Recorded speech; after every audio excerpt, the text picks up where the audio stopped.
this Muslim opened up, it was like a convenience shop. Anyway, and he just opened it up, and you know when a business first opens up, everyone knows that you go through hardship. And so when he first opened up, we used to walk in. Tell him, brother, how's business? Alhamdulillah, brother, alhamdulillah. And he really, he's saying that things, and he's doing a hajar. Really, that's what he's doing. He's doing a hajar. Alhamdulillah, brother, alhamdulillah. Then as time went on, he picked up, started doing well, So I would walk in, tell him, brother, how's business? Very good, brother, very good. When things were tough, alhamdulillah, brother, alhamdulillah. When things were big, very good, brother, business is very good. People, honestly, we worship Allah al-Harf. We're on the edge. Things are good, Allahu Akbar, we're pumped, we're in the masjid. Things are bad, bagu, we fall, we drift, we fall behind, straight away. So what was the advice of the Prophet, my brothers? He says, hang on, hold on. My brother, I'm telling you now, indeed not everything is glorious, not everything is rosy, not everything is hectic, bro. But glad tidings to those who, wallahi, glad tidings to those who hold firm and go the distance all the way. Because that's true success. To hold on to your deen all the way, my brother. All the way. Take it all the way to the end. I'm not concerned about the one who started the marathon, took off like an absolute lightning bolt, bro. Boom, started doing these ones. Flying. Then halfway buckled and fell on the floor, and then they had to come and pick him up in the stretcher. But the guy that walked in the beginning, and you and I were laughing at him. He's walking. And he's walking. But he got to the other side, didn't he? I'm not saying that we should walk in our deen, no. But I would rather you walk in deen than bolt and then drop it. My brothers, Allah subhanahu wa ta'ala mentions in Quran, and there's a beautiful hadith, it's very, very long, but I'll cut it short. Allah subhanahu wa ta'ala speaks about the people of the ditch. There was a people whom they were living under a kingdom, and a boy, anyway, it's a very long hadith. But the moral of the story is there was a young boy who finally embraced Islam, and there was a king there who was claiming to the people that he's one of the blood, that he's God Almighty, and the people were worshipping him. And then this young boy, who was a Muslim, who was a believer, who died on Iman, he gathered the whole community, and the king killed the young boy. And the young boy was saying to the king, the only way you can kill me is to say Bismillah in the name of the Lord of this young boy. Anyway, so he says Bismillah, the king not realizing that he just did da'wah in front of everyone, calling people to the one true God, and then he kills the young boy. Anyway, so when he kills the young boy, the whole community accepted Islam. So the king, the whole reason why he killed the boy publicly was to show the people the consequences of taking a Lord other than him. But when the people realized that no, the Rabb that this young boy was worshipping is the true God, so every single person accepted deen. Every single person accepted Allah Azza wa Jal. So the king called upon the people and asked them. He insisted that they turn back on their deen. They stood staunch. They stood firm on their deen. He says, I will deal with you. He dug up a massive trench and set the trench on fire and launched the people inside. Launched them inside. Burnt them alive. These are people that were Muslims for moments. Really, they just accepted deen now, they just accepted Allah. Then moments later, the king digs up a trench, sets it on fire, and now he's throwing them in there. Imagine, you accepted deen, and then they were thrown into the fire. In fact, one of the women, she had her son, her baby. And when she realized that she was about to be casted into the fire, she buckled. So her baby, her child spoke to her and said to her, my mother, what you're doing is haq, continue what you're doing. The baby is telling his mom, and what are you doing? Go in. What you're doing is truth. What you're doing is right. So they were all casted into the fire, and they were all burnt alive, all of them. You know, my brothers, let's be honest. These people, a whole community, just accepted Islam, then moments later they were all burnt alive. Really, as far as you and I are concerned, is this success or is this victory? Sorry, is this victory or is this failure? Failure. Really, it's failure. You just accepted deen. They didn't establish anything. They didn't open any mosques. They didn't do any prayers.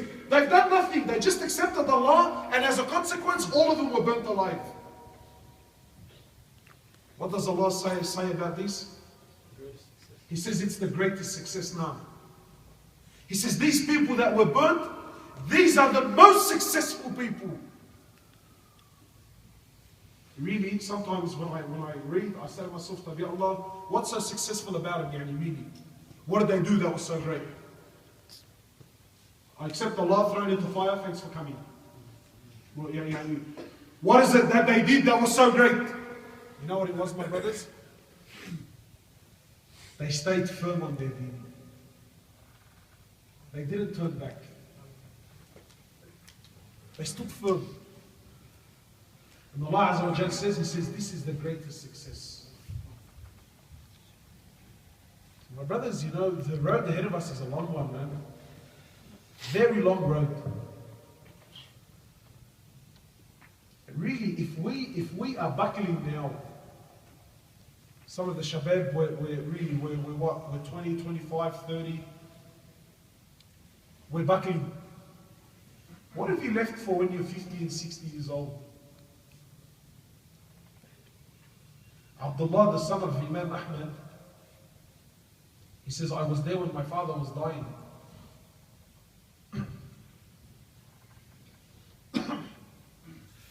He says, I was there. Abdullah is narrating, the son of Imam Ahmad bin Hanbal. He says, I was there when my old man was dying. And he says, and he's saying that when my old man was dying, he was going through what they call sakarat al-maut. In and out, conscious, unconscious, conscious, unconscious. He says, so when my father gained consciousness, very famous story. He says, La ba'ad, la ba'ad. He says, no, not yet, no, not yet. Abdullah then said, then my father lost consciousness.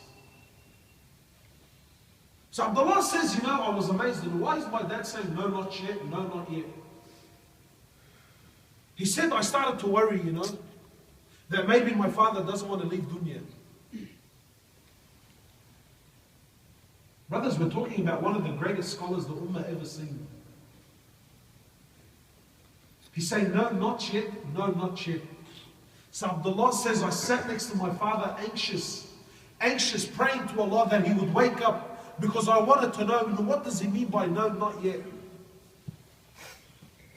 He says, so I waited next to my father until he gained consciousness. And when he woke up, I said to my father, why are you saying no, not yet? No, not yet. What do you mean by this? He says, Abdullah, Shaitan was standing in front of me. And he was biting on his fingernail saying, Ahmed, you've slipped out of my hands. Ahmed, you've slipped out of my hands. So I said to him, no, not yet. Not until I'm dead is the fight over between you and I. This is a man who's on his deathbed, my brothers. Really, if this was any one of us and you were Imam Ahmad,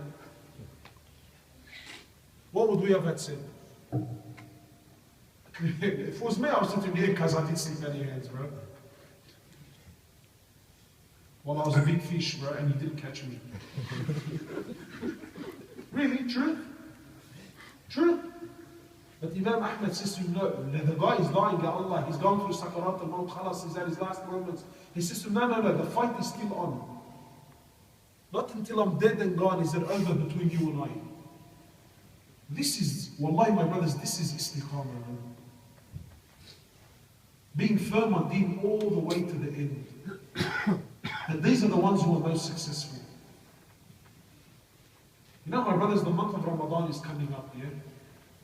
Malash, I'll speak for the next 5-10 minutes about the month of Ramadan, inshallah, and then we'll seal it there. The month of Ramadan is coming up. Honestly, you know, my brothers, I always ask, what intentions do you have for this month? The greatest month of the year, my brothers, is but less than 2 weeks away. How many of us are ready for it? How many of us have genuinely prepared for it? How many of us forget prepared? How many of us are in their hearts, they're hungry.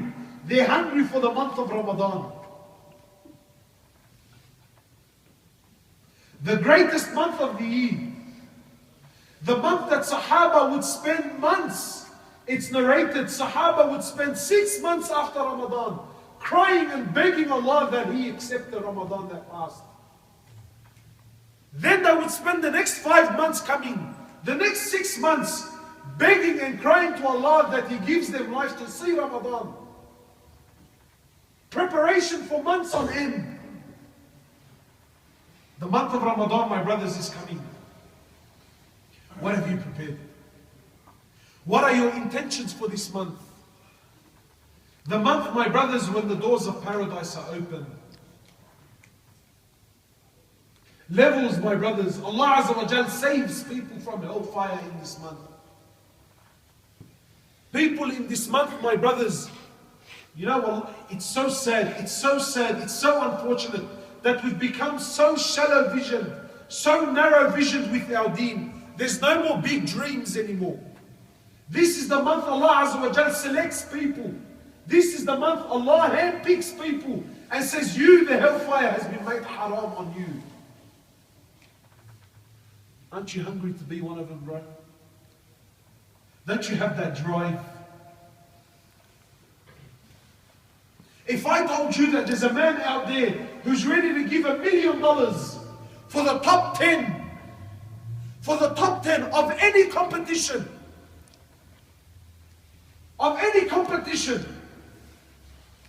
every one of you would give it a go and give his absolute best. Why? Because there's a chance, there's a shot at $1 million. What about having a shot of being of those people whom the hellfire has been made haram to touch?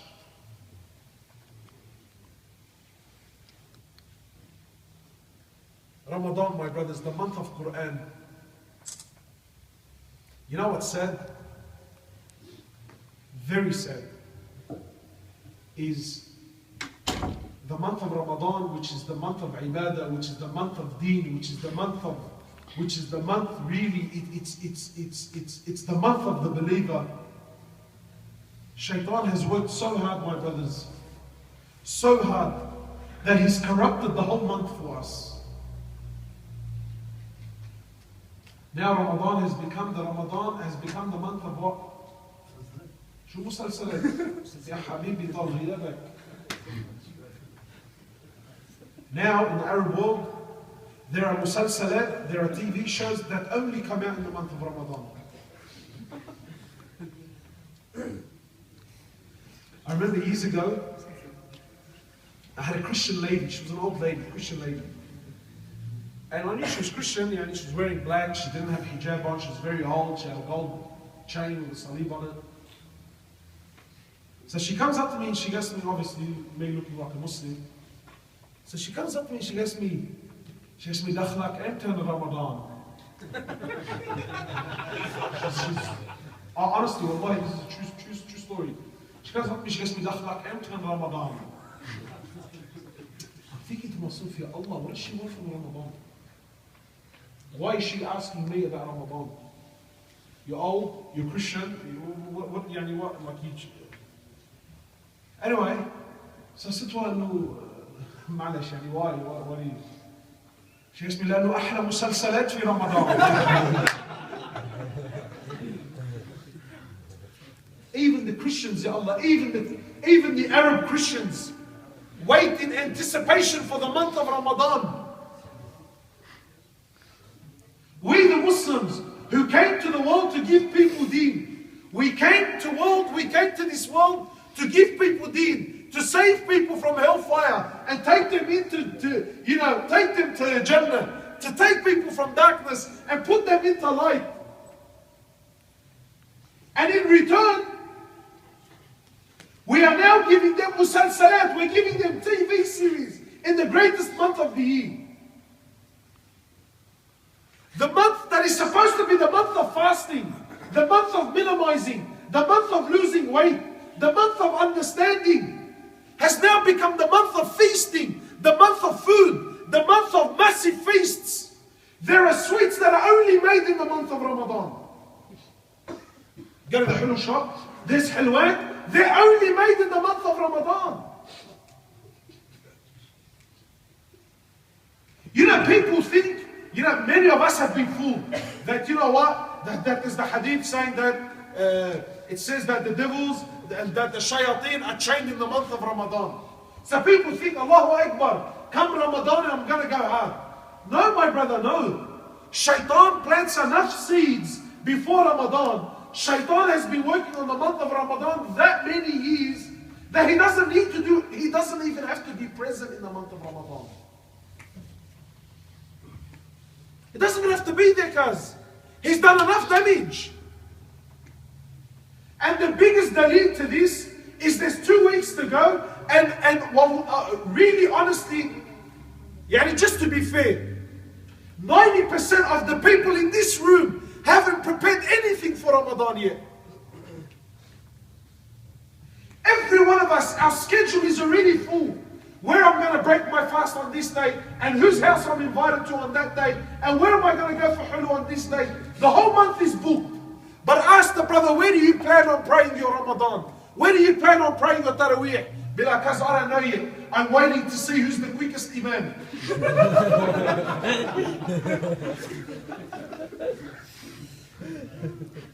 The month of Deed, the month of Ibadah. Brothers, I don't understand. All ye, we are so far. And your only chance, brother, one chance we get, instead of taking it and going hard, look how successful Shaitan has been. The month of Quran, the month of the book of Allah Azza wa Jal, the biggest scholars, the biggest fuqaha, the biggest scholars, those who taught fiqh in the month of Ramadan, they closed every single book and they opened the book of Allah Azza wa Jal. Knowledge stopped. It was the month of Ibadah. It was the month of Quran. It was the month of reading.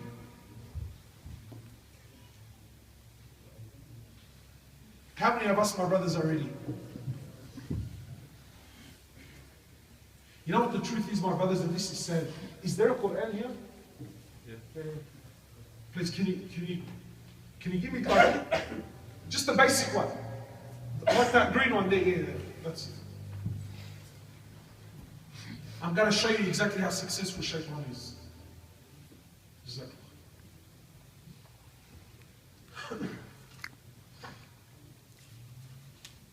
Every one of us here, my brothers, now, especially now because I've mentioned Quran, so now, I'm sure some of you now are pumped to read Quran. But I want to show you just how successful Shaitan is, yeah? I'm going to show you exactly how much Shaitan doesn't even need to be there in the month. Khalas, has already done enough damage. Most of us, my brothers, we're very weak in our Quran. And this is fair. I understand. Many of us were very weak in reading. So instead of spending the month before Ramadan or the 2 months before Ramadan, pumping up on my reading, sitting down with the brothers, sitting in the halaqah of Quran, going to a Quran halaqah or doing something about my poor reading so that in the month of Ramadan, Allahu Akbar, I can smash it and go hard. Shaitan has successfully convinced every one of us that, look, cuz, Allah Ta'ala, there's 2 weeks left, I've got shughl coming out of my brains, wallahi, let me clear whatever it is that I have to do, and watch, bro, watch. The first day of Ramadan, I'm going to open the book of Allah and I'm going to go hard. Many of us, we have this intention. And I'm not doubting anyone. I know. I have full yaqeen in Allah that you're sincere in your intention. But this is really what's going to happen. So come first day of Ramadan, Allahu Akbar. Pump off his brains, bro. This is it. You know, everyone is fasting. And because Ramadan is special. It has that feeling. It brings that vibe along with it. So I come first day of Ramadan, everyone's excited. There's that energy there. The brother wants to do khatam of Quran. So he comes into the house, goes to his bookshelf, picks up the Ramadan, and he picks up the Quran that really, in truth, he hasn't picked it up since when? If he picked it up then, come in. Really, honestly, if he picked it up then. So he comes to his Quran, picks it off the shelf, and shamelessly has to go like this because it's collected enough, really, it's collected enough dust. Yeah? So he's gonna have to do these ones. Anyway, he's still pumped, but yeah, still pumped. So he's gonna sit down, and every one of us has done this, bro. Not every one of us, but most of us. I know I have anyway. So he comes down, he's pumped, Allahu Akbar. Sits down and look, Allahu Akbar. Isn't this pretty, bro? Look at the first page. Isn't that nice, man? Look how nice and big that border is. Isn't that a hectic border? Look at it, isn't that beautiful? See how nice and little that circle is there with only a few verses in it? So the brother opens the Quran, Allahu Akbar, is this it? Hectic cuz. A'udhu billahi minash shaitanir rajim, bismillahir rahmanir rahim. First surah of the Quran, what is it? Fatih. He knows the rock by heart, he doesn't even have to look. So he smashes it, nearly boom, done. Next. Surah Al-Baqarah, beautiful. Looks exactly like Surah Al-Fatiha. Looks exactly the same. Alif Lam Mim. Then he struggles a bit. He puts up the 5, but he finishes it. Look, I mean, it's 5. It was a bit difficult, but it was alright. It's still a nice big border, it's only a little bit. Then he turns the page and comes the shock of his life when he looks. Allah, where did the border go? Where did that nice big green border go? How come this one's so little? And ya Allah, look at the writing, it's from top to bottom, left to right. There's 2 full pages. Is this Baqarah?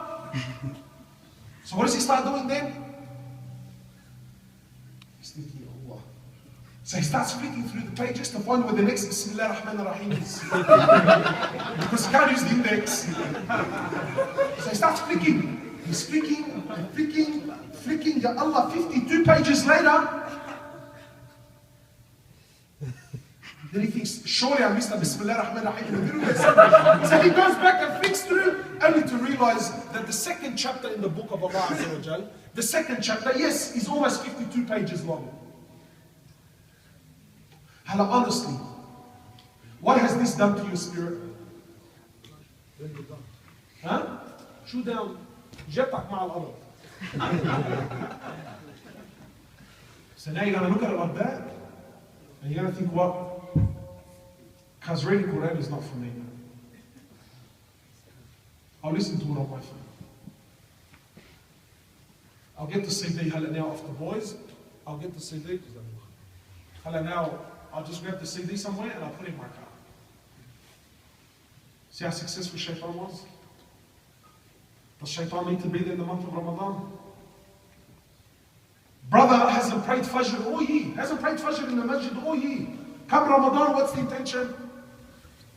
Really? What's always the intention? Cuz first day Ramadan, Fajr in the masjid, cuz. You know, a spinner, first day. Fajr in the masjid. And Shaitan doesn't need to be there the first day. Why? Because the night before, Shaitan kept you at your mate's house, your cousin's house, eating hulwa and al-ba'miyya till 2 o'clock in the morning. He kept you busy. So you went to sleep that night, you've had the halwa coming out of your ears, you're seeing stars. You went to sleep at 2 o'clock because, you know what? Because really it's the last Sahra, you know, it's the last night. What's that? What is it? That Sayran Ramadan, whatever it is. You know, Wallah, look, we all got together, yeah? And those who plan on, like there's always a brother who intends on quitting smoking, so he has 3 packets left. If you find 3 packets in the one night, you know, then has a couple of packets of Aragilis left, so he's thinking, you know what, him and his missus and his cousin, you know what, we'll smash the whole lot. Look at Shaitan. So you go to sleep at 2 o'clock in the morning, what time does he wake up? Just before Asr, maybe by that. You wake up just before Asr by half an hour. You've already missed the first Fajr in the masjid. What does that do for tomorrow morning? You know what? I'm back or not back. Next Ramadan. Next year, inshallah.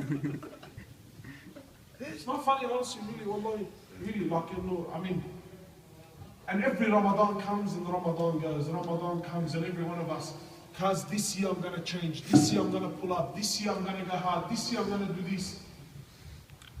Why, my brothers? What was the advice of the Prophet to the man? He says, قُلْ آمَنْتُ بِاللَّهِ. He says, and have istiqamah on this. So my brothers, the food is here.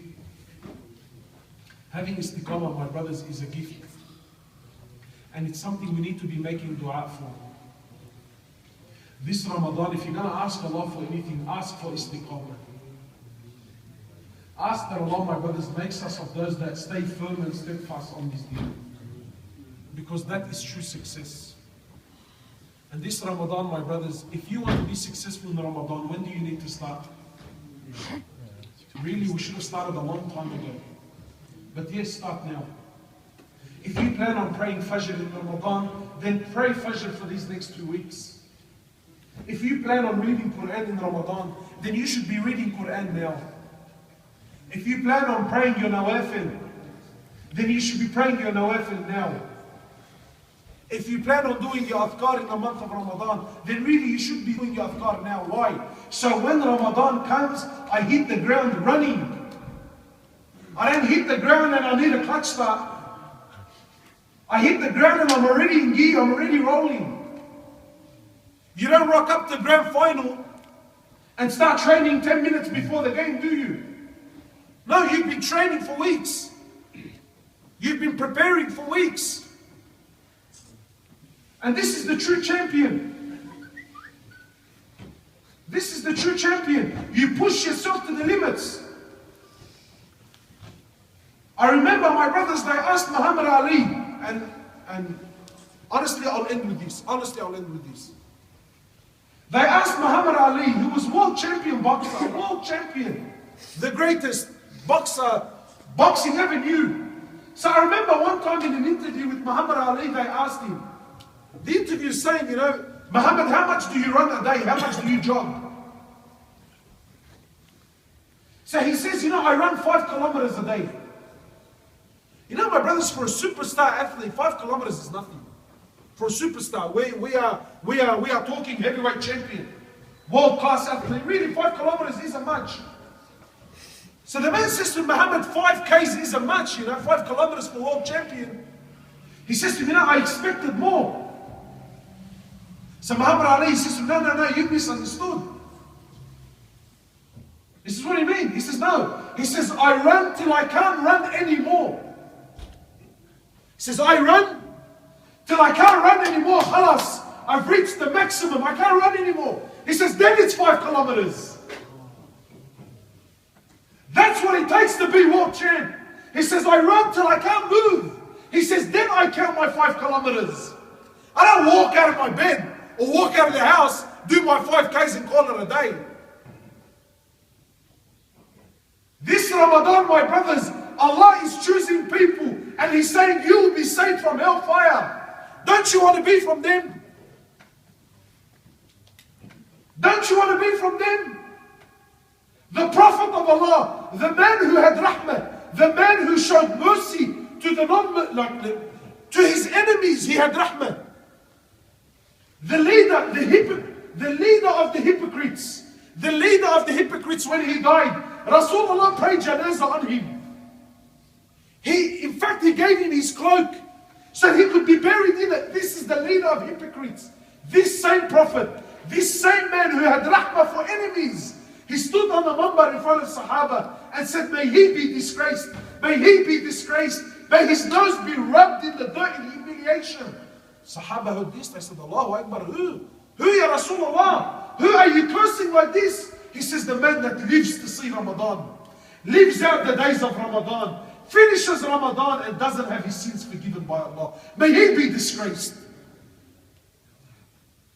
My brothers, Ramadan is not a joke. Ramadan, we're not playing games. Yes, it's nice, it's cute, it's sweet, but there's shughl, there's work that needs to be done. So inshallah, my brothers, every one of us needs to be that Muhammad Ali. We need to go, we need to worship Allah till we can't go anymore. Then count your 5 kilometers. Are we all ready, inshallah, for this month? Inshallah, you can make your way to the pizza now and show his boss like